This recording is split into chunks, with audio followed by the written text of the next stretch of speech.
அனைவருக்கும் நமஸ்காரம். நம்ம நேத்திக்கு வரைக்கும் பார்த்தது மனதனுடைய இருப்பிடத்த பத்தி பார்த்துட்டு இருந்தோம். மனதனுடைய இருப்பிடம்ங்கிறது, இருதயம்னு சொல்லக்கூடிய நம்முடைய புருவ மத்தியத்தில தான் இருக்குது. நாம நெனச்சிட்டு இருக்கிற நெஞ்சுக்குழியில அல்ல. நெஞ்சுக்குழின்னு நம்ம நெனைக்கிறதுக்கு காரணம், அங்க இதயம் இருக்குது. இதயம் வேற, இருதயம் வேற அப்படிங்கிறதையும் நாம் இங்க புரிஞ்சுக்க வேண்டியதா இருக்கு. அப்போ இருதயம் மேல தான் இருக்குது, நம்முடைய சிரசுல தான் இருக்குங்கிறதுக்கு சாமி சில உதாரணங்கள சொல்லியிருந்தாரு. அது என்னன்னா, ஆ ஒரு குழந்தை அழுகுது, பால் குடிக்குது, தூங்குது. அது விழிச்சிட்டு இருக்கும்போது அந்த வேலையெல்லாம் செய்யுது. தூங்கிட்டு இருக்கும்போது அதுக்கு அந்த நெனப்பு வர்றது கிடையாது. அப்படி முழிச்சிட்டு இருக்கும்போது அது குடிச்சாலும் கூட, இது ஏன் குடிக்கிறோம்? ஏன் குடிச்ச உடனே எப்படி இது அந்த பசி அடங்கி போயிருது அப்படிங்கிறதுக்கு அதுக்கு தெரியறது கிடையாது. காரணம் என்னன்னா, அதுக்கு புத்தின்னு ஒண்ணு உண்டாகல. அதுக்கு வெறும் மனம் மட்டுமே உண்டாயிருக்கு. இந்த புத்தி தான் நம்மளுடைய எல்லா டேட்டாவையும் ஸ்டோர் பண்ணி வைக்கக்கூடிய ஒரு இது. அது எங்கே ஸ்டோர் பண்ணி வச்சிருக்குது அப்படின்னு நம்ம கவனித்து பார்த்தோம்னா, மனதனுடைய இருப்பிடம் எங்கே இருக்குன்னு நம்மளால சரியா புரிஞ்சுக்க முடியும். அப்படிங்கிறத சாமி ஆலோசனை சமயத்தில் நீங்கள் அங்கே என்ன நடக்குதுங்கிறத டீட்டெயில்டாக அவர் சொல்றாரு. நம்ம ஆலோசனை செய்யும்போது நம்முடைய புத்தி அது ஸ்டோர் பண்ணி வச்சிருக்கிற அந்த இடத்துலருந்து அந்த டேட்டாவ அத கலெக்ட் பண்ணிட்டு வருது. அப்போ நம்முடைய கண்களும், நம்முடைய கவனமும் எங்கே போகுதுங்கிறத கவனிச்சு பாருங்க. அது நம்முடைய புருவ மத்தியத்துக்கு தான் போகும். அதனால அங்க தான் ஸ்டோர் பண்ணி வச்சிருக்குது. ஏன்னா, நம்ம மேல் வீட்ல ஒரு பொருள வச்சுட்டு நம்ம கீழ் வீட்ல தேடுனா அது கிடைக்கிறது கிடையாது. அப்ப எங்க வச்சிருக்கிறோமோ அங்க போய் தானே எடுப்போம். அதே மாதிரி தான் அந்த புத்தி அது தன்னுடைய டேட்டாவ அந்த பதிவுகள ஸ்டோர் பண்ணி வச்சிருக்கிற இடம் இருதயத்தில தான் வைக்குது. அந்த இருதயம்ங்கிறது மேல் பாகத்தில தான் இருக்குது. ஒருவேளை நெஞ்சுக்குழியில அது இருக்கிறதா இருந்தா, நம்முடைய கண்களும், நம்முடைய கவனமும் நெஞ்சுக்குழிய நோக்கி வந்திருக்கணும். அப்படி வர்றது கிடையாது அப்படிங்கிறத ஒரு உதாரணம் மூலமா சொல்லியிருந்தாரு. இப்ப அதனுடைய தொடர்ச்சியா தான் இன்னைக்கு நம்ம அடுத்தது பார்க்க இருக்கிறது. அது மேல் பாகம் தான் அப்படிங்கிறதுக்கு சாமி இன்னொரு உதாரணம் சொல்றாரு. அது என்ன அப்படின்னா, இந்த பிரகாசம்ங்கிறது நம்முடைய இருதயத்திலிருந்து தான் வெளியில வருது. ஏன்னா, மனம்ங்கிறது வெளியில வரலன்னா, நமக்கு இந்த வெளியில இருக்கக்கூடிய எந்த பிரகாசமும் தெரிய போறது கிடையாது. நம்ம தூங்கிட்டு இருக்கும்போது லைட்டு போட்டா கூட நமக்கு தெரியாம தான் தூங்கிட்டே இருக்கிறோம். அது இருட்டா இருக்குதா வெளியில, இல்ல அ வெளிச்சமா இருக்கான்னு கூட நமக்கு தெரியறது கிடையாது. அப்போ மனம்ங்கிறது வெளிப்பட்டா மட்டும் தான் அது எல்லாமே. சரி, கண்ணு மூடி இருக்கிறனால நமக்கு இருட்டா இருக்குது. கண்ணு திறந்திருந்தா அந்த வெளிச்சம் தெரிஞ்சிரும் அப்படின்னு சொன்னா கூட, இந்த சாமி அதுக்கும் ஆலோசனை சமயத்த குறிப்பிட்டு சொல்றாரு. ஆலோசனை சமயத்தில அந்த மனசு உள்ள போயிடுச்சுன்னா, எதிர்ல ஆள் நிக்கிறது கூட தெரியறது கிடையாது. எதிர்ல உலகம் இருக்கிறது கூட நமக்கு தெரியாம தான் இருக்குது. அப்ப மனம்ங்கிறது வெளிப்படும்போது மட்டும் தான் அந்த வெளிச்சம், பிரகாசம் இதெல்லாமே உண்டாகுது. அப்படி பார்க்கும்போது, அந்த மனதினுடைய வெளிப்பாடு எங்க இருக்குதோ, அங்க தான் பிரகாசம் வெளியில வருது. அது இருதயமா இருக்கக்கூடிய அந்த இடத்துல தான் மனதினுடைய இருப்பிடம்னு சொல்லக்கூடிய இடம். அங்க தான் பிரகாசத்தினுடைய உற்பத்தி அப்படிங்கிறத நம்ம புரிஞ்சுக்க வேண்டியதா இருக்கு. அப்படி பார்த்தா, நம்ம நெஞ்சுக்குழியில தான் இருதயம் இருக்குது அப்படின்னா, இந்த பிரகாசம் நெஞ்சுக்குழியிலிருந்து வந்திருக்கணும். அப்படி வர்றதுக்கான வாய்ப்புகள் இருக்குதா அப்படின்னா இல்ல. ஏன்னா, கண்கள் எங்க இருக்குதுன்னா, நம்ம புருவ மத்தியத்துக்கு கீழ தான் இருக்குது. ஒரு குருடன் ஒருத்தர் இருக்கிறாரு. அவருக்கு வெளியில எதுவுமே தெரியல அப்படின்னா, அவரிலிருந்து அந்த வெளியில வரக்கூடிய பிரகாசம் வரல. அங்க ஒரு தடை ஏற்பட்டுருச்சுன்னு அர்த்தம். இப்ப அந்த குருடனுக்கு இருதயம் கீழ இருக்குது அப்படின்னா, இந்த இருதயத்திலிருந்து வெளிச்சம் வந்திருக்கலாம். அவர் அது கவனிக்க முடியும். ஆனா, ஏன் ஒரு குருடனுக்கு கண்ணு தெரியாம போகுது அப்படின்னா, அந்த புருவ மத்தியத்திலிருந்து தான் அந்த வெளிச்சம் வருது. அது கண்கள் வழியா தான் வெளியில போய் பிரகாசிக்குது. அப்போ அங்க அவனுக்கு இதயம் குருடுன்னு சொல்றோமா, இல்ல கண்கள் குருடுன்னு சொல்றோமான்னா, கண்கள் தான் குருடுன்னு சொல்றோம். ஏன்னா, இதயத்திலிருந்து பிரகாசத்துக்கு வர்றதுக்கு எந்த ஒரு தடையும் கிடையாது. அது வந்துருது. ஆனா, நம்ம உடம்புலருந்து வெளியில உலகத்தில போய் தொடர்பு கொள்றதுக்கு தான் அங்க இடைஞ்சல் வருது. எப்படின்னா, நான் ஒரு வீட்டுக்குள்ளார இருந்து நான் வெளியில பார்க்கறதுக்கு தயாரா இருக்கிறேன். ஆனா, ஜன்னல சாத்தி வச்சுட்டேன் அப்படின்னா, வெளியில இருக்கிற எதையுமே என்னால பார்க்க முடியாது. அப்ப பார்க்கறதுக்கு நான் ரெடி. எனக்கு விருப்பம் இருக்குது வெளியில பார்க்கணுன்ட்டு. ஆனா, ஜன்னல் அடைச்சிருக்குது. அத என்னால திறக்க முடியல அப்படிங்கிறப்போ, என்னால வெளியில இருக்கக்கூடிய விஷயங்கள பார்க்க முடியாது. அப்ப அந்த கதவு ஜன்னலா இருக்கக்கூடியது தான் இந்த கண்களினுடைய வேலை, காதினுடைய வேலை. அப்போ அது மூலமா தான் அந்த பிரகாசத்த வெளியில அனுப்பி, அது மூலமா வெளி விஷயங்கள நாம தெரிஞ்சுக்கிட்டு இருக்கிறோம். அப்போ அவருக்கு கண்கள் தான் நம்ம குருடுன்னு சொல்றோம். அங்க இருதயம் குருடாகிறது கிடையாது. இருதயத்தினுடைய வேலையே, அந்த இருதயத்திலேருந்து மனம் வெளிப்படுறதனுடைய முக்கியமான வேலையே, வெளியில வெளி விவகாரங்கள நமக்கு காண்பிச்சு குடுக்குறது தான். அதுக்கு ஏதாவது தடை ஏற்படும்போது தான், அத நம்ம காண்பிக்க முடியாம, அத அனுபவிக்க முடியாத ஒரு நிலைமைங்கிறது நமக்கு உண்டாகுது. அப்ப அந்த குருடனுக்கு கண்கள் தான் குருடா இருக்கே தவிர, இருதயம் குருடாகிறது கிடையாது. அப்போ அந்த கண்கள மூடுனா பாருங்க, நமக்கு எதுவுமே தெரியாது. அப்ப அது மூலமா அந்த பிரகாசம்ங்கிறது வெளிப்படுறது கிடையாது. அப்ப கண்கள திறந்தா நம்முடைய பிரகாசம்ங்கிறது வெளியில வெளி விஷயங்கள் எல்லாத்தையுமே நம்மனால பார்க்க முடியுது. அப்படிங்கிறத சாமி சொல்றாரு. அப்போ அந்த பிரகாசம்ங்கிறது நெஞ்சுக்குழியில இருந்திருந்தா, அவருக்கு கண்ணு மூடுனாலும், திறந்தாலும் அந்த நெஞ்சுக்குழியிலிருந்து பிரகாசம் வெளியில வந்திருக்கணும். ஆனா நெஞ்சுக்குழிங்கிறது அந்த கண்களினுடைய மேல் பாகத்தில இருக்கக்கூடிய இருதயத்தில தான் வருது. அது கண்கள் மூலமா தான் அது வெளியில வருது அப்படிங்கிறத சாமி குறிப்பிட்டு அவர் சொல்றாரு. அப்போ மேல இருந்து தான் பிரகாசம் உண்டாகுதே தவிர, கீழ இருந்து பிரகாசம் உண்டாகிறது கிடையாது. அது மட்டும் இல்லாம, நமக்கு வந்து ராத்திரி ஆயிடுச்சு அப்படின்னா என்ன ஆகுது? இருட்டாயிருது. விடிஞ்சிருச்சுன்னா பகலாயிருது. அப்ப அந்த பிரகாசம் எங்கிருந்து வந்திருக்குது? வெளியில இருக்கக்கூடிய பிரகாசம், ஆகாசம்னு நாம நினைக்கக்கூடிய அந்த வானத்திலிருந்து அது வந்திருக்குது. அப்ப அந்த வானம்ங்கிறது மேல இருக்கா, கீழ இருக்கான்னு சொல்லி பார்த்தா, அது மேல தான் இருக்குது. அப்ப கீழ அது இல்ல. அப்ப அந்த வகையில பார்த்தாலும் பிரகாசம்ங்கிறது மேலிருந்து தான் வந்திருக்க முடியும் அப்படிங்கிறதையும் சாமி வந்து சொல்றாரு. அப்படி அ இன்னொரு உதாரணமும் சொல்றாரு. ஒரு அக்கினி இருக்குன்னு வச்சுக்கோங்களேன். அதாவது ஒரு தீபத்தில ஒரு திரிய போட்டு அதில ஒரு அக்கினிய நம்ம உண்டு பண்றோம். அதனுடைய பிரகாசம் மேல் நோக்கி தான் எரியுது. அது அந்த விளக்கினுடைய மேல் பாகத்தில தான் இருக்குது. அப்போ எந்த வகையில பார்த்தாலும், ஒரு பிரகாசம்னு ஒண்ணு இருக்குது, அதனுடைய உற்பத்தின்னு ஒண்ணு இருக்குது அப்படின்னா, அது மேல் பாகத்திலிருந்து தான் வருமே தவிர, கீழ் பாகத்திலிருந்து வராது. ஸோ பிரகாசம் எங்கிருந்து உற்பத்தி ஆகும் அப்படின்னா, இருதயத்திலிருந்து தான் உற்பத்தி ஆகும். அப்போ பிரகாசம் உற்பத்தி ஆகக்கூடிய அந்த இடத்துல தான் இருதயம் இருக்குது. பிரகாசம் மேல் பாகத்தில இருக்கு அப்படின்னா, அத உண்டு பண்ணக்கூடிய அந்த இருதயமும் மேல் பாகத்தில தான் இருக்கிறதுக்கான வாய்ப்பு இருக்குது அப்படிங்கிறதையும் சாமி வந்து சொல்றாரு. அதனால கீழ் பாகத்தில இல்ல அப்படிங்கிறத நாம புரிஞ்சுக்க வேண்டியதா இருக்கு. அப்போ நமக்குள்ளார வந்து பார்த்தீங்கன்னா, பிரகாசம் உண்டாகுது. நம்ம அத பார்க்குறோம். அந்த ஒரு பிரகாசம் உண்டாகணும்னா, அதுக்கு வந்து அக்னின்னு ஒண்ணு நமக்கு அவசியமா வேணும். அப்ப நமக்குள்ளார அந்த அக்னி இல்லைன்னா, நம்மனால அந்த பிரகாசத்த உண்டு பண்ண முடியுமா? அந்த பிரகாசம் வெளியில வியாபிச்சு, வெளியில இருக்கிற விஷயங்கள நம்மனால கவனிக்க முடியுமான்னா, முடியாது. அப்ப நமக்குள்ளார எங்கேயோ ஒரு இடத்துல ஒரு அக்னின்னு ஒண்ணு இருக்குது. அந்த அக்னி எங்க இருக்குன்னு தெரியுமா? அப்படின்னு சொல்லி சாமி கேட்குறாரு. அப்போ உலகத்தில வந்து என்ன சொல்லுவாங்கன்னா, நம்ம வயித்து பகுதியில தான் அக்னி இருக்குது. ஏன்னா, அந்த அக்னி தான் நாம சாப்பிட்ட பொருள்கள் எல்லாத்தையுமே சீரணம் பண்றதுக்காக வேண்டி எரிச்சு, அது வந்து சீரணம் செய்யுது. அது வந்து நமக்கு ஊட்டச்சத்துக்கள தனியா பிரிக்குது அப்படிங்கிறத நாம சரியா இல்லாம, நமக்கு தெரிஞ்ச வரைக்கும் நாம அத புரிஞ்சு வச்சிருப்போம். அப்ப சாமி கேட்குறாரு, அப்படி இருக்க ஒரு காலும் வாய்ப்பில்ல. ஏன்னா, நம்ம வயித்துல அக்னின்னு ஒண்ணு இருக்கிறதா இருந்தா, நாம் சாப்பிட்டதுக்கப்புறம் அது கழிவா இருக்கக்கூடிய மலம், அது என்னவா வரணும்னா, அது சாம்பலா வெளியில வரணும். அது வந்து முழுவதும் எரிஞ்சு சாம்பலா வரணும். ஆனா, அது அப்படி வர்றது கிடையாது. அது சாம்பலா வர்றது இல்ல. அப்போ நாம உண்ணக்கூடிய அந்த உணவுகள்லாம் அங்க எரிஞ்சு, அங்க சீரணம் செய்றது அப்படிங்கிறது வந்து இங்க ஏற்புடையதா இல்ல. அது நம்புறதுக்கு எந்த ஒரு விஷயமும் கிடையாது அப்படிங்கிறத சொல்றாரு. ஏன்னா, அக்னியினுடைய குணம் என்ன அப்படின்னா, எத அதில போட்டாலும் அத வந்து எரிச்சிரும். அது இல்லாம பண்ணிரும். அதனுடைய கடைசி சாம்பல மட்டும் தான் அது திருப்பி தரும். அத ஃபுல்லா தகிக்கிறது மட்டும் தான், அதாவது எரிய செய்றது மட்டும் தான் அதனுடைய குணம். அக்னியினுடைய குணம். அப்ப சாப்பிட்ட உணவுகள் என்னைக்காவது எரிஞ்சிருக்குதா? இப்ப நம்ம சாப்பிட்டு சரியா மெல்லாம விழுங்குன கருவேப்பிலையோ, கீரையோ அது அப்படியே மலத்தில அப்படியே தான் வருது. அப்ப அது எரிஞ்சிருந்தா, அது அப்படியே வர்றதுக்கான வாய்ப்புகள்ங்கிறது இல்லாம தான் இருக்கும். அப்ப எப்படி அத விழுங்குனோமோ, அதே மாதிரி அது வெளியிலயும் வரவும் செய்யுது.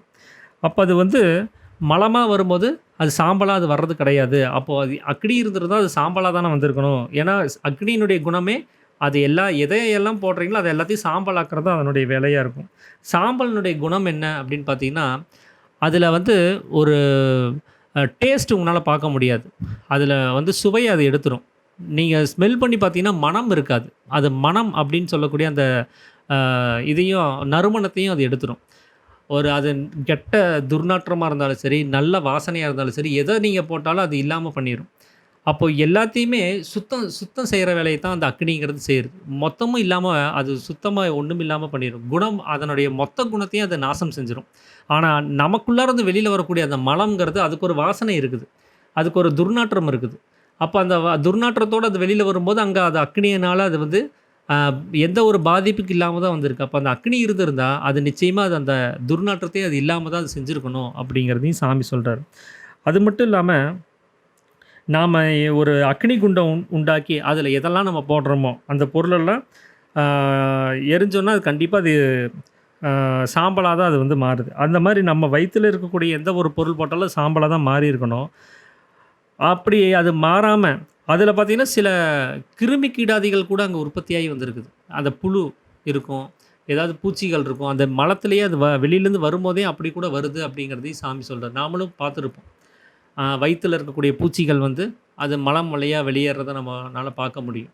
அப்போது அங்கே அக்னி இருக்குது அப்படின்னா அந்த அக்னியில் அந்த கிருமி கீடாதிகள் எப்படி உற்பத்தி ஆகும், அது எப்படி மலம் வழியாக வெளியில் வரும் அப்படிங்கிறதையும் சாமி கேட்குறாரு. அப்போது வயிற்றில் அக்னி இல்லை அப்படிங்கிறதுக்கு அவர் இவ்வளோ உதாரணத்தை அவர் சொல்கிறார். அங்கே அக்னி கிடையாது. அப்போ அங்கே சீரணம் பண்ணுறது அப்படிங்கிற ஒரு விஷயத்தில் வந்து நாம் நினைக்கிற மாதிரி எரித்து தகித்து அதை அதை வந்து அந்த சீரணம் செய்கிற அந்த ஒரு ஃபார்மேட் அங்கே கிடையாது. அங்கே எப்படி அது சீரணம் செய்யுது அப்படின்னா, நாம் சாப்பிடக்கூடிய எல்லா பொருள்களும் உள்ளுக்குள்ளார போய் விழுகுது. அங்கே அதை வந்து எரியாமல் அங்கே என்ன பண்ணுதுன்னா குமுறுது. எப்படின்னா கெட்டு போகுது. அது சீரணிக்கிறதுனாலே அது கெட்டு போகிறதுன்னு தான் அர்த்தம்.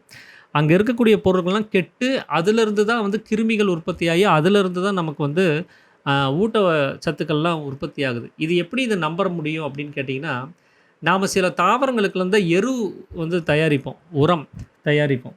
அது எப்படி நம்ம தயாரிக்கிறோம் அப்படின்னு சொல்லி பார்த்தீங்கன்னா, ஒரு குழியை தோண்டி அதில் இந்த பழம் மற்ற விஷயங்களை நம்ம வேஸ்ட்டு பொருள்கள் எதெல்லாம் நம்ம சாப்பிட்டு கீழே போடுறோமோ அந்த தோல் அந்த பழம் அந்த அழுகுன ஒரு விஷயம் எதெல்லாம் நீங்கள் வேஸ்ட்டுன்னு நினைக்கிறீங்களோ அத்தனை விஷயத்தையும் நம்ம அதில் போட்டு நாம் அதை வந்து மூடி வச்சிடுறோம். அதுக்கு பேர் எரு குழி அப்படின்னு சொல்லி பேர். அந்த குழியில் போட்டு நாள் கணக்காக அதை மூடி வைக்கும்போது என்ன ஆகும்னா, அதில் இருக்கக்கூடிய விழுந்த பொருள்கள்லாம் கெட ஆரம்பிக்கும். ஏன் கெடுதுன்னா அதில் கிருமிகள் உற்பத்தி ஆகிறதுனால தான். அந்த கிருமிகள் உற்பத்தியாகி அதில் அந்த பொருள்களை மேலும் கெட வைக்கும். அந்த கிருமியிலிருந்து நமக்கு ஒரு கழிவு கிடைக்கும். அந்த கழிவை நீங்கள் எடுத்து பார்த்தீங்கன்னா பொட்டாசியம், பாஸ்பரஸ் அப்படின்னு சொல்லி சில ஊட்ட உணவு பொருள்லாம் அதில் இருக்கும். அந்த தாவரங்களுக்கு தேவையான உணவு அந்த அந்த கிருமியினுடைய கழிவில் தான் கிடைக்கும். அதைத்தான் தாவரங்கள் அதை உட்கொண்டு அது புஷ்டியாக அது வளரவும் செய்யுது. அதனால தான் அதை உரம், அதை எரு அப்படின்னு சொல்லி நம்ம சொல்கிறோம்.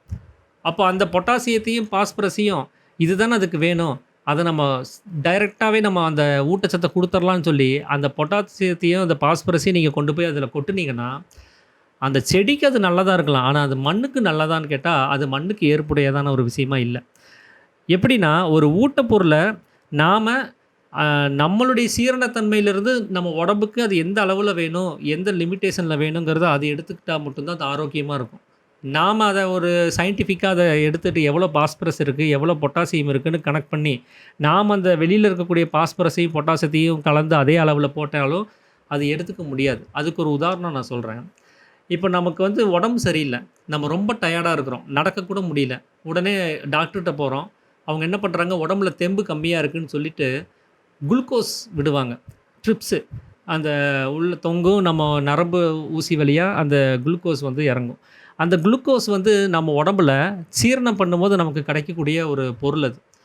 அது நம்ம ரத்தத்தில் போச்சு அப்படின்னா அது அந்த இரத்த நாளங்கள் வழியாக அது உடம்பு முழுவதும் பரவி அது தேவையான ஊட்டச்சத்துக்கள் அது கொடுத்துரும்.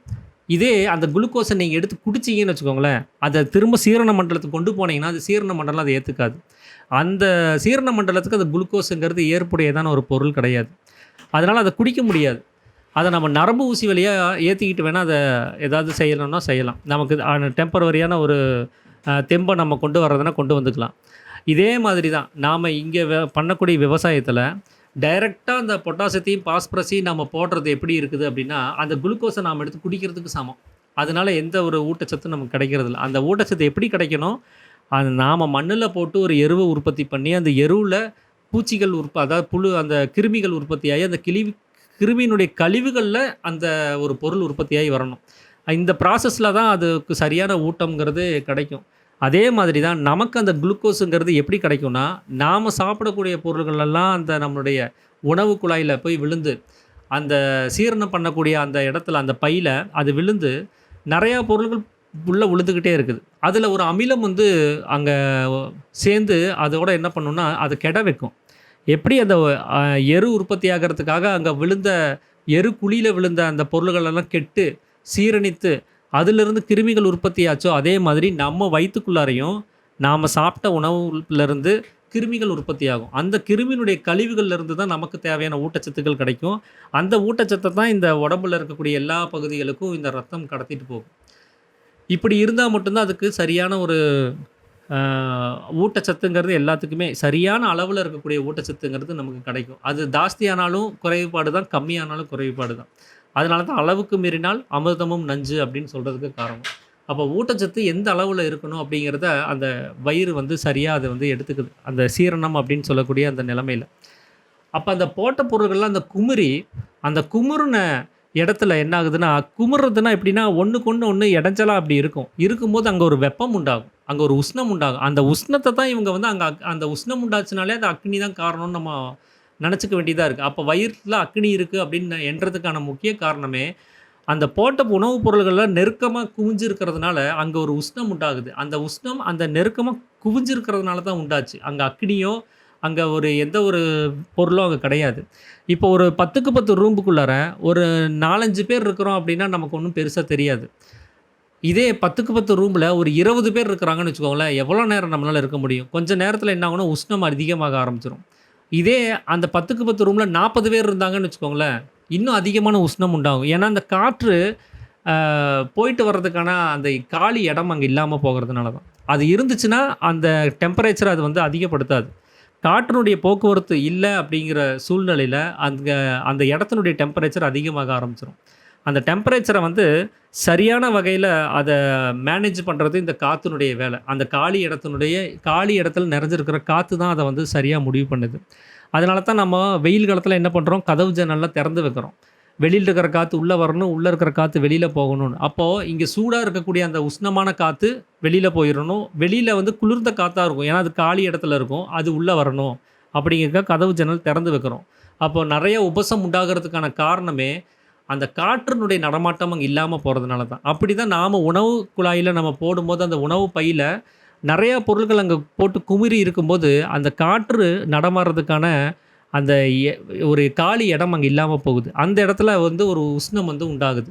அந்த உஷ்ணத்திலிருந்து தான் வியர்வை உண்டாகுது அப்படிங்கிறத சாமி சொல்றாரு. அந்த வியர்வைக்கு பேரு தான் சுக்கிலம். நாம சாப்பிட்ட சாப்பாட்டிலருந்து வந்த ஒரு அ ஊட்டப்பொருள்லருந்து சுக்கிலம் உற்பத்தி ஆகல. நான் அத சீரணம் பண்ணும்போது, அந்த குமுறுற அந்த இடத்துல உண்டான உஷ்ணத்திலிருந்து வந்த வியர்வை தான் சுக்கிலம்னு சாமி வந்து குறிப்பிட்டு சொல்றாரு. அதனால தான் சுக்கிலத்தினுடைய உற்பத்தி அக்னியிலிருந்து அப்படிங்கிறத இங்க புரிய வேண்டியதா இருக்குது. ஏன்னா, இனி வரப்போற அந்த சாப்டர்ல தெரியும் உங்களுக்கு. பஞ்சபூதத்தில பத்தி பேசும்போது, ஆகாசத்திலிருந்து வாயுவும், வாயுவிலிருந்து அக்னியும், அக்னியிலிருந்து பிரகாசமும், அந்த பிரகாசத்திலிருந்து அதாவது தேஜஸ் அந்த உஷ்ணம். அந்த உஷ்ணத்திலிருந்து சுக்கிலமும் உற்பத்தி ஆச்சு அப்படின்னு சொல்லி அவர் அங்க அடுக்கடுக்கா சொல்லுவார். இப்போ இங்க சுக்கிலத்தினுடைய உற்பத்திய பத்தி அவர் பேசும்போது என்ன சொல்றாரு, அங்க நம்ம உணவு பையில விழுந்த இடத்துல, நெறையா பொருட்கள் விழுந்த இடத்துல, அங்க நெருக்கமான போது, அங்க ஒரு உஷ்ணம் உண்டாகுது. அந்த உஷ்ணத்திலிருந்து தான் நமக்கு சுவேதம் அப்படின்னு சொல்லக்கூடிய அந்த சுக்கிலம் வந்து கிடைக்குது. சுவேதம் அப்படின்னா வியர்வைன்னு அர்த்தம். அதுலேருந்து உண்டான பண்ட்ட அந்த ஒரு ஆவி அந்த ஒரு இடத்துல இருந்து உஷ்ணம் உண்டாகும்போது, அந்த இடத்துல என்ன ஆகும்னா, ஆவி உண்டாகும். நம்ம இட்லி பாத்திரத்துலலாம் நம்ம பார்த்தா தெரியும். ஆ காத்து போகாத அளவுக்கு அத அடைச்சு வச்சிருப்போம். கீழ வந்து நீராவி மேல வந்துகிட்டே இருக்கும். அந்த உஷ்ணமான அந்த காத்து அங்க இருந்துட்டே இருக்கும்போது, அத நீங்க ஓப்பன் பண்ணீங்கன்னா, அது ஓப்பன் பண்ற வரைக்கும் அங்க தண்ணியா அது மாறுறது கிடையாது. அது அதே பாத்திரமா தான் இருக்கும். நீங்க ஓப்பன் பண்ண மாத்திரத்திலேயே, வெளியில இருக்கக்கூடிய காத்து அதோட சேரும்போது, உடனே அது தண்ணியா கன்வெர்ட் ஆயிரும். தண்ணி மாரி வடிய ஆரம்பிச்சுரும் அடுத்தது. ஏன்னா, அதுக்கு அந்த வியர்வையிலிருந்து தான் அந்த ஆவியா வந்த அந்த வாயுவிலிருந்து தான் அந்த தண்ணீயினுடைய உற்பத்தியா இருக்குது. தண்ணி அப்படிதான் அங்க வந்துச்சு. ஏன்னா, அந்த ஆவி எங்கேருந்து வந்துச்சு? கீழ சுட வச்ச அந்த தண்ணீயிலிருந்து தான் அது ஆவியா மாறி வருது. உஷ்ணத்தினால அது ஆவியா மேல வரும்போது, அந்த அதே தண்ணி தான் ஆவி ரூபமா வருது. அத நீங்க குளிர்விக்கும்போது, சூடா இருந்த அந்த வாயுவ குளிர்விக்கும்போது, வெளியில இருக்கக்கூடிய காத்து படும்போது, மறுபடியும் தன்னுடைய பழைய ரூபமா தண்ணியாவே அங்க வந்து மாறிருது. அதே மாரி தான் நம்ம உடம்புக்குள்ளார அந்த உணவு பையில நெறையா பொருட்கள் போட்டு குமுறி இருக்கும்போது, அங்க காற்று அந்த உள்ள இருக்கிற காற்று மட்டுமே இருக்குது. வெளியில எந்த காற்றும் போகல, எதுவும் வரல. அப்ப அந்த இடத்துல ஒரு உஷ்ணம் உண்டாகுது. அந்த உஷ்ணத்திலிருந்து தான் நமக்கு ஒரு வியர்வை அப்படின்னு சொல்லக்கூடிய அந்த தண்ணி வந்து உண்டாகுது. அந்த ஒரு சுக்கிலம் அப்படின்னு சொல்லக்கூடிய அந்த பொருள் உண்டாகுது. அந்த சுக்கிலத்துக்கு தான் அக்னி சொரூபமான சுக்கிலம்னு அதனால தான் சொல்றாங்க. ஏன்னா, அது அக்னியிலிருந்து தான் அது வந்திருக்கு. ஏன்னா, அது அக்னியினுடைய சொரூபம் அது. அந்த அக்னிய தான் சுக்கிலமா மாறி இருக்குது. அந்த சுக்கிலம் தான் சாமி பிரம்மம் அப்படின்னு சொல்லி சொல்றாரு.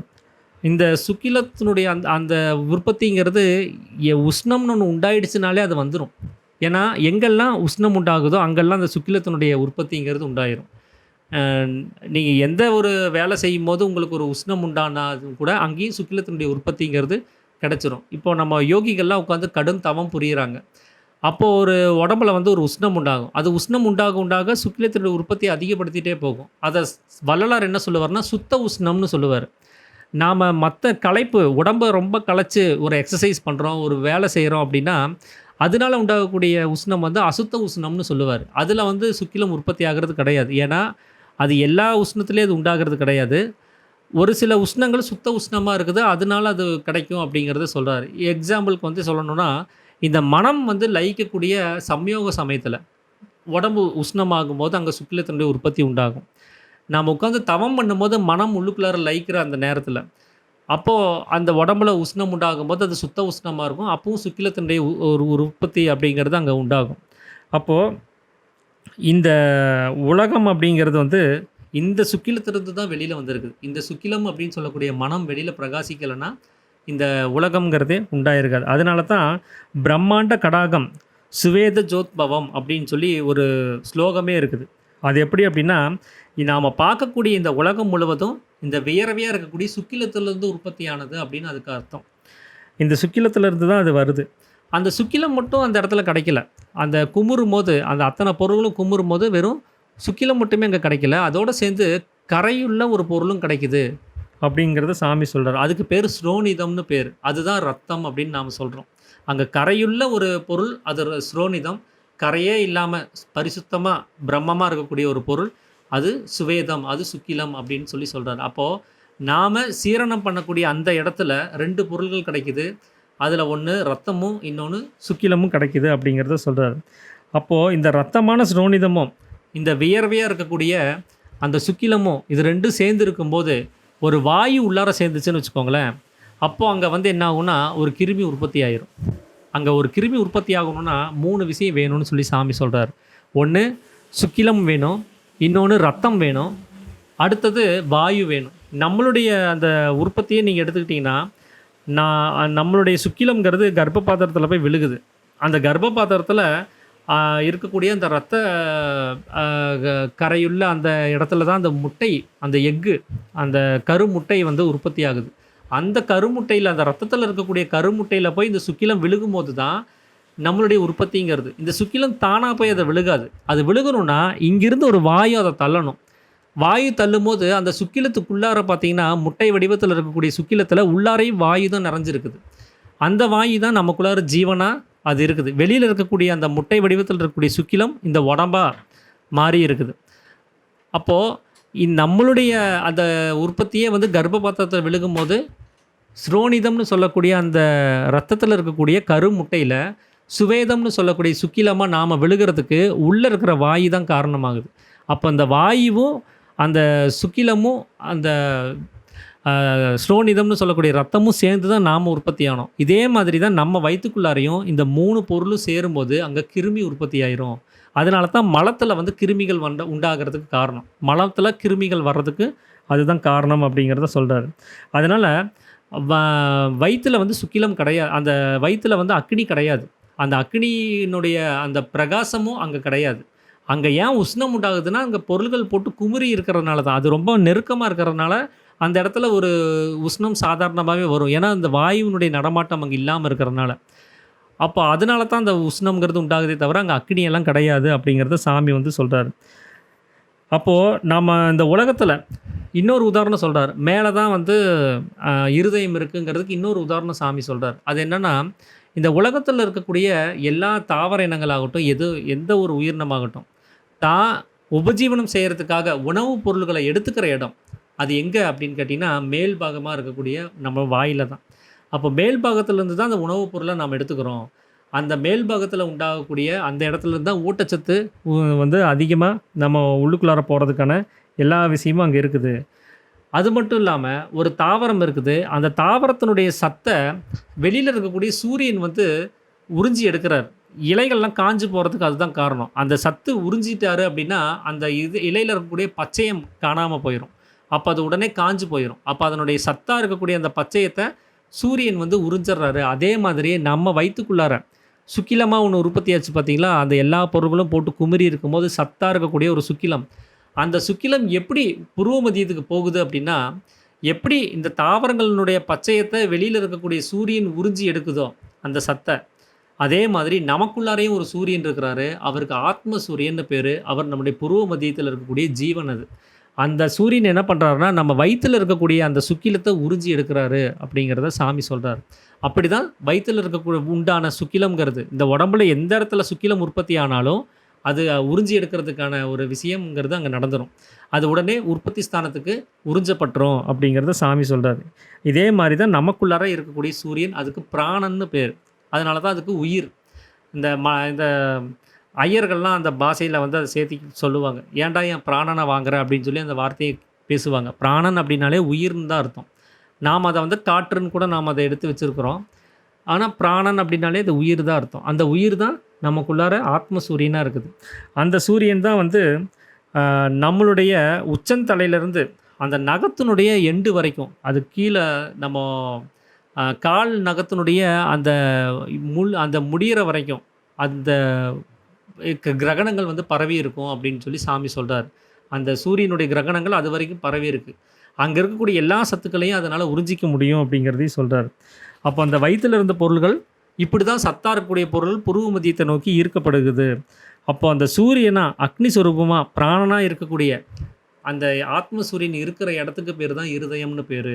அந்த இருதயத்தில தான் மனதனுடைய இருப்பிடமா இருக்கு. ஏன்னா, அவர் பிறந்த வீடு அங்க தான்.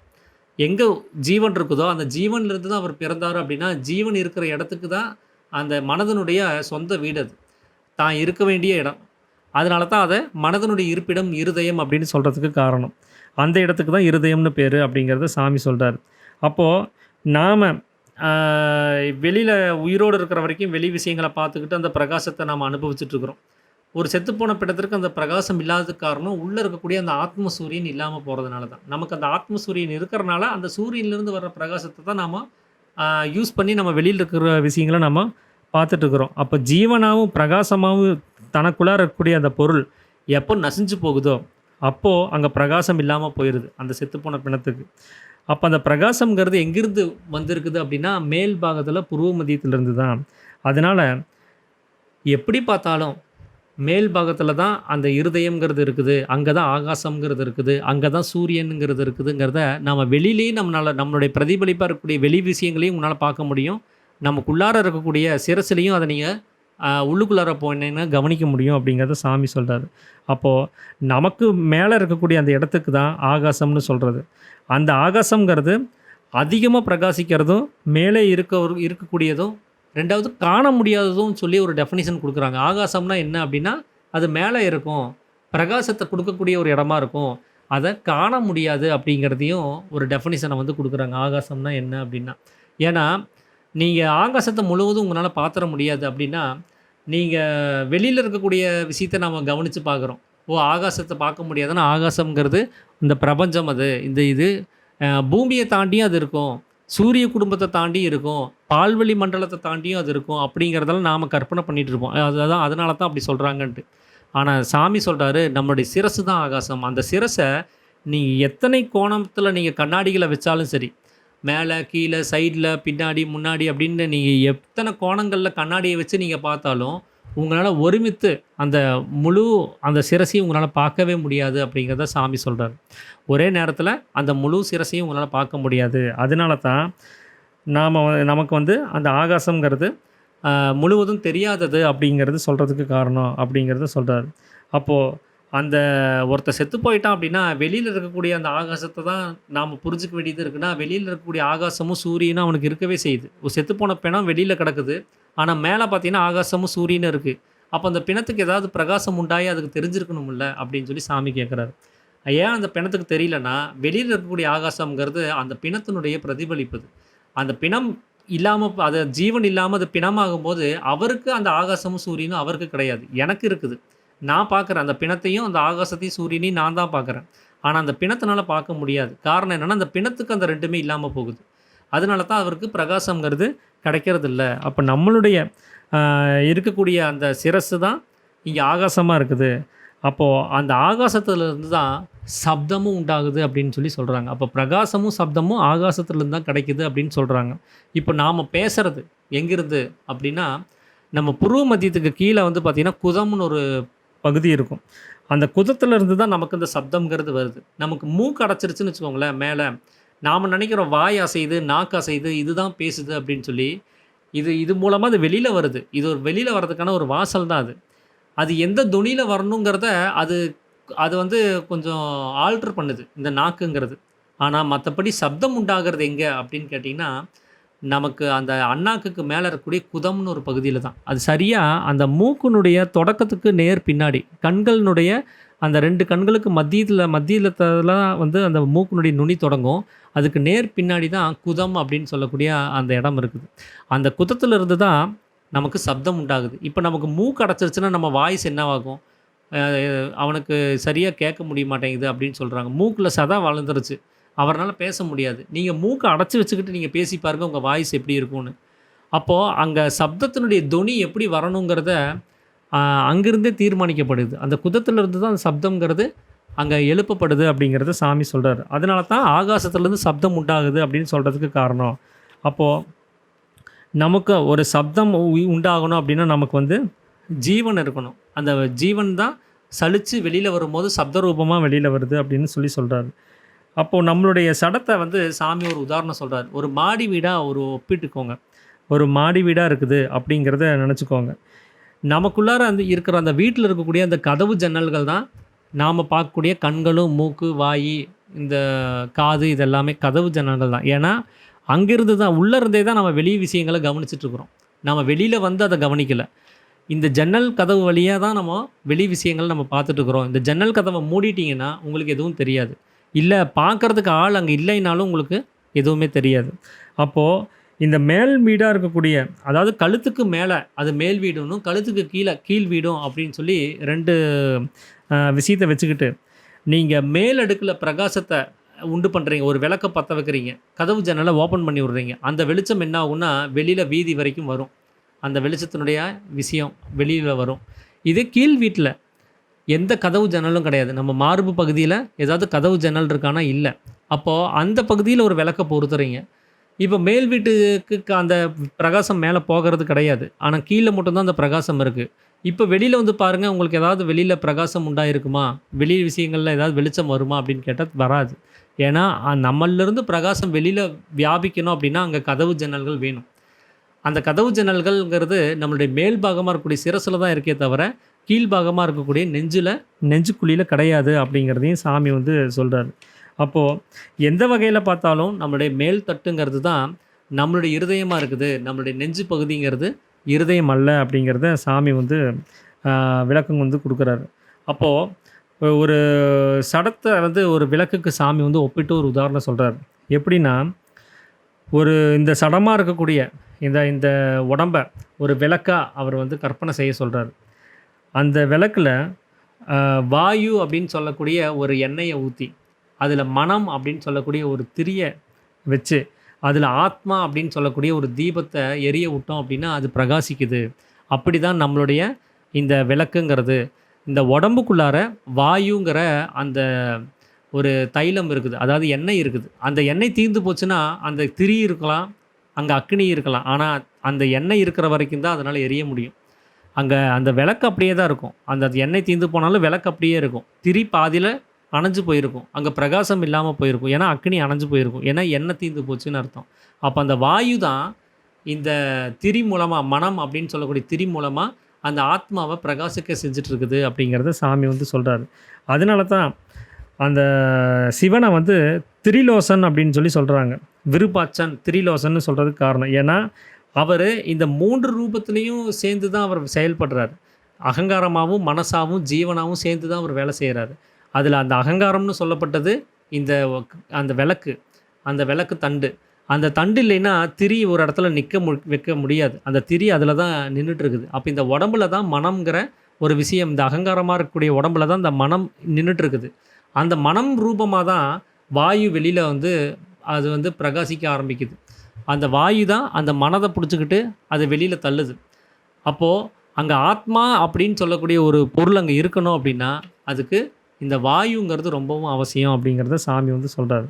அப்போ அங்க சிவனுடைய நீங்க படத்த பார்த்தீங்கன்னா, அவருக்கு வந்து 3 கண்கள் இருக்கிறத நம்ம பார்க்க முடியும். அவருக்கு அக்னி நேத்திரம்னு சொல்லக்கூடிய இந்த புருவ மத்தியத்தில் ஒரு கண் இருக்கும். அது அவருடைய 3ஆம் கண்ணாக இருக்கும். நெற்றிக் கண் அப்படின்னு சொல்லுவாங்க. நெருப்பு கண் அப்படின்னா அதுக்கு ஒரு பேர். ஏன்னா முருகப்பெருமானுடைய அவர் ஜெனிச்சது அந்த கண்ணுல இருந்து தான் அப்படிங்கிறதையும் சொல்லுவாங்க. அப்போ அந்த அக்னி நேத்திரம்னு சொல்லக்கூடிய அந்த நெருப்பு கண் அப்படின்னு நம்ம அதை சொல்கிறோம். அப்போ அந்த விஷயத்துக்கு சாமி என்ன விளக்கம் கொடுக்குறாருன்னா, இதில் இந்த நமக்கு இருக்கக்கூடிய அந்த சாதாரண கண்கள் அவருக்கும் இருக்குது. அது சந்திர சூரியர்கள் ஆகும்னு சொல்லி சாமி குறிப்பிட்டு சொல்கிறாரு. அதில் வந்து நெருப்பு கண்ணு சொல்கிறது வந்து சுழிமுனை அப்படின்னு சொல்கிறாரு. அதுதான் வந்து இடகலை பிங்கலைன்னு சொல்லக்கூடிய சந்திர சூரியர்களாக தான் இந்த 2 கண்கள் இருக்குது. அந்த மத்தியில் இருக்கக்கூடிய அந்த மேல் பாகத்தில் இருக்கக்கூடிய கண் வந்து நெருப்பு கண், அது அக்னி நேத்திரம் அப்படின்னு சொல்கிறார். இதில் சந்திர சூரியர் அப்படின்னு சொல்லி நம்ம ஏன் இவர் குறிப்பிடுறாரு அப்படின்னா, நம்மளுடைய சந்திரனாக இருக்கக்கூடிய ஜீவனும் அதாவது சந்திரனாக இருக்கக்கூடிய மனமும் சூரியனாக இருக்கக்கூடிய ஜீவனும் அது பிரகாசிக்கிற இடம் அது. இந்த கண்கள் மூலமாக தான் வெளியில் போயிட்டு வந்துட்டுருக்கு. ஆனால் நெருப்பு கண்ணுங்கிற அந்த சுழிமுனை அப்படி பிரகாசிக்கிறது கிடையாது. அது எப்பவும் உள்ளுக்குள்ளாரையே இருக்குது. அது வெளிப்படுறதே கிடையாது. அப்போ அது மூலமாக நம்ம வெளியில் எந்த விஷயத்தையும் பார்க்க முடியாது. அது வந்து நமக்குள்ளார இருக்கக்கூடிய ஒரு கண். அது 3ஆம் கண்ணாக இருக்குது. அந்த கண் ஓப்பன் ஆகிடுச்சுன்னா நமக்கு ஞானம் கிடச்சிரும்னு சொல்கிறதுக்கு அதுதான் காரணம். அப்போ இது மூலமாக நம்ம பார்க்காம அது மூலமாக பார்க்கணுன்னு சொல்கிறதுக்கு அதுதான் காரணம். அப்போ அந்த கண்கள் மூலமாக நீங்கள் பார்க்கும்போது நீங்கள் வெளிப்பட வேண்டிய அவசியம் கிடையாது. ஏன்னா இந்த பிரகாசத்துலேருந்து பிரதிபிம்பிக்கப்பட்ட இந்த விஷயத்தை நீங்கள் கவனிக்கிறது கிடையாது. இதை கவனித்தா தான் நமக்கு அந்த நஷ்டமெல்லாம் உண்டாகுது. இது எங்கிருந்து பிரதிபலிச்சிச்சோ அந்த மூலத்தையே கவனிக்கிறது தான் நம்மளுடைய வேலை. நம்ம அதுக்கு தான் முயற்சி செய்யணும். நாம் வெளி விஷயங்களை கவனிக்கிறதுக்கு நாம் வரல. இந்த வெளி விஷயத்தில் வந்த பிரதிபலிப்பு எங்கிருந்து வந்துச்சோ அதை கவனிக்க தான் நாம் வந்திருக்கிறோம். அந்த கவனத்தை கொண்டு வர்றது தான் அந்த 3வது கண்ணனுடைய வேலை. அப்போ இந்த ஜீவனும் மனசும் இந்த கண்கள் மூலமாக வெளியில் பிரகாசிக்குது அப்படின்னா, அதை பிரகாசிக்க விடாமல் தடுத்து அந்த நெற்றிக்கண்னு சொல்லக்கூடிய அந்த நெருப்பு கண் மூலமாக நாம் கவனிக்கும் போது நாம் உள்முகமாக பார்க்க முடியும் அப்படிங்கிறது தான் இங்கே சொல்ல வேண்டியதாக இருக்குது. அப்போது சுழிமுனை அப்படிங்கிறது வந்து அந்த புருவ மத்தியத்துக்கு தான் வந்து சொல்கிறாங்க. அதுதான் அக்னி நேத்திரம்னு சொல்கிறாங்க. இந்த அக்னி நேத்திரத்தில் இருந்து தான் நமக்கு பிரகாசம் கிடைக்குது. ஏன்னா அங்கே தான் ஜீவன் இருக்குது அப்படிங்கிறத சாமி சொல்கிறார். அதுதான் ஆத்ம சூரியன்னு சொல்கிறது. அதுலேருந்து தான் பிரகாசம் உண்டாகுது அப்படிங்கிறத சொல்கிறார். அப்போ நம்முடைய புருவ மத்தியத்தில் இருக்கக்கூடிய சுழிமுனையிலேருந்து தான் நமக்கு பிரகாசம் உண்டாகுது. அதுக்கு தான் இருதயம்னு பேர். அந்த இருதயம் அப்படின்னு சொல்லக்கூடிய இடத்துல இருந்து தான் நமக்கு பிரகாசம் உண்டாகுதுங்கிறத சொல்லி இந்த 2வது அத்தியாயத்தை வந்து சாமி முடிக்கிறார். ஸோ இதுதான் வந்து இன்றைக்கி நான் உங்களோட பகிர்ந்துக்கணும். இது வந்து 2வது பகுதியாக இதை எடுத்து, ஏன்னா இது ஒரு பெரிய டாப்பிக்குங்கிறதுனால இதை 2 பகுதியாக நான் பிரித்து பேச வேண்டியதாக இருந்தது. இதுதான் இன்றைக்கி நான் உங்களோட பகிர்ந்துக்கணும் அப்படின்னு சொல்லி நினச்சதுங்க. அனைவருக்கும் நமஸ்காரம்.